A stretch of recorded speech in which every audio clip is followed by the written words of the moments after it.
Hi welcome back ಎಲ್ರಿಗೂ ಮತ್ತೊಂದು ರೀಲ್ಗೆ. So ಇವತ್ತಿನ ಏನು ತಿಳಿಸ್ಕೊಡ್ತಾ ಇದ್ದೀನಿ ಸೊ ಇಂದಿಂದು ಸುಮಾರು ರೀಲ್ಗಳಲ್ಲಿ ಪವರ್ ಟಿಲ್ಲರ್ ಬಗ್ಗೆ ಹಾಕಿದ್ದೆ ಸ್ಪ್ರೇ ಇದು. ತುಂಬ ಜನ ಅಲ್ಲಿ ಕಮೆಂಟ್ ಮಾಡಿದ್ರಿ ಯಾವ ಥರ ಫಿಟ್ಟಿಂಗ್ ಎಲ್ಲ ಹೇಗೆ ಅಂತ. ಸೊ ಅದ್ರ ಬಗ್ಗೆ ತಿಳಿಸ್ಕೊಡ್ತೀನಿ ಇವತ್ತು. ಸೊ ನೋಡಿ, ಈ ಪವರ್ ಟಿಲ್ಲರಲ್ಲಿ ಆ್ಯಕ್ಚುಲಿ ನಾವು ಫಿಟ್ ಮಾಡಿರೋದು ಬಂದು ಬಂಪರಿಗೆ ಫಿಟ್ ಮಾಡಿದ್ದೀವಿ.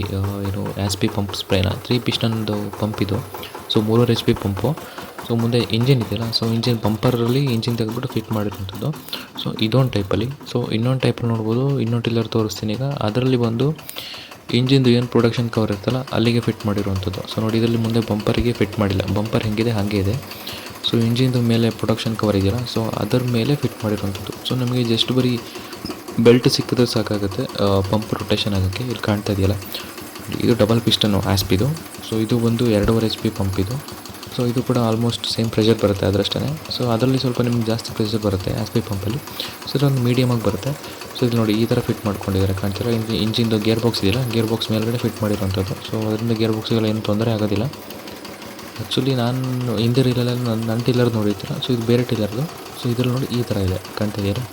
ನೋಡಿ, ನೀವು ಯಾರು ಮಾಡಿಸ್ಕೋಬೇಕು ಅಂದರೆ ಪವರ್ ಟಿಲ್ಲರ್ಗೆ ನೋಡಿ ಇಲ್ಲಿಗಾರು ಮಾಡಿಸ್ಕೋಬೋದು, ಇಲ್ಲಾಂದರೆ ಮುಂದೆ ಬಂಪರ್ ಇದೆಯಲ್ಲ, ಸೊ ಆ ಜಾಗಕ್ಕಾದರೂ ನೀವು ಪಂಪ್ನ ಫಿಟ್ ಮಾಡ್ಕೋಬೋದು. ಬರೀ ನಿಮಗೆ ಬೆಲ್ಟ್ ಕನೆಕ್ಟನ್ ಇದ್ದರೆ ಸಾಕಾಗುತ್ತೆ.